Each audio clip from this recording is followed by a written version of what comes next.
Posé dans un endroit inconnu et de là-bas il a pris une moto. Il est rentré directement à la maison. C'est juste on l'a vu derrière la cour. Il a tapé la porte et voilà c'était quoi la joie. La famille n'a rien payé. On va dire que c'est la pression qui était là et vu qu'il y a eu des décès, paix à leur âme.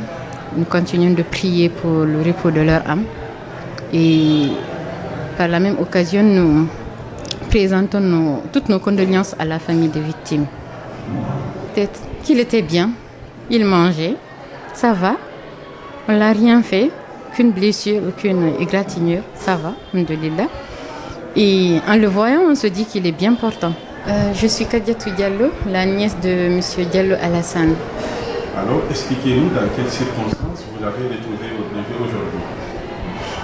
Alors, avant de commencer d'abord, on va dire que nous sommes très contents, très heureux.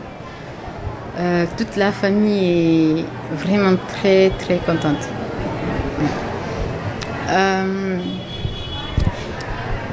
Il est rentré sur une moto. De ce qu'il nous a dit, ils l'ont déposé dans un endroit inconnu. Et de là-bas, il a pris une moto. Il est rentré directement à la maison. C'est juste, on l'a vu derrière la cour. Il a tapé la porte et voilà, c'était quoi la joie. Comme on dit, on était très contents. Je peux même pas exprimer cela parce que c'est indescriptible, à vous dire vrai. Tout ce que je peux dire que c'était waouh. Alhamdulillah Rabbil Alamin. Nous remercions tout un chacun. Nous remercions également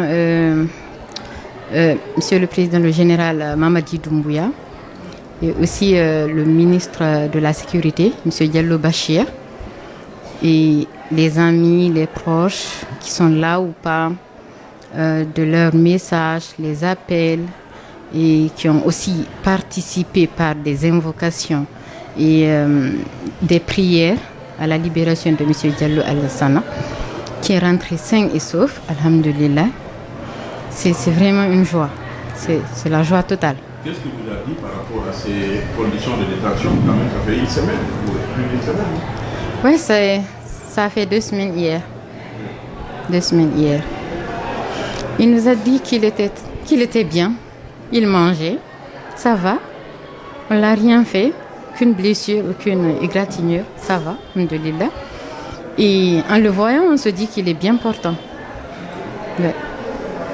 Alors, ils ont dit c'est comme ça, et ils l'ont libéré, ils n'ont pas demandé quelque chose? Non. L'information qu'on a en famille, c'est qu'ils n'ont rien payé. D'après ce qu'on a reçu en famille, la famille n'a rien payé. On va dire que c'est la pression qui était là. Et vu qu'il y a eu des décès, paix à leur âme, nous continuons de prier pour le repos de leur âme. Et par la même occasion, nous présentons toutes nos condoléances à la famille des victimes. Donc c'est un truc comme ça. Il nous a rien dit, ils n'ont pas appelé pour demander de l'argent et puis la famille, nous n'avons reçu aucune information dans ce sens pour dire qu'ils ont essayé de donner de l'argent pour sa libération, non. Alors aujourd'hui, comment il se sent moralement? Moralement, ça va. On vient de manger ensemble, tout de suite. Et j'étais là à côté de lui. J'étais là... Je le regardais pour voir s'il n'y a pas quelque chose sur lui, s'il n'est pas blessé ou s'il n'a rien. Mais de ce que j'ai vu, alhamdulillah Rabbil Alamin, il va très bien. Alhamdulillah. Nous remercions Allah, le Tout-Puissant. Maintenant, il vous a pas dit qu'il était détenu? Non, non. Nous n'avons pas reçu d'informations là-dessus. Et pour l'instant, on ne lui pose pas de questions parce que ça va être brutal pour lui. Donc, je me dis certainement au fur et à mesure, il pourra lui-même s'exprimer là-dessus. On n'essaie pas de le forcer, mais il nous a rien dit là où il était. Je pense que certainement lui-même il ne sait pas. On va le dire comme ça, mais ils l'ont déposé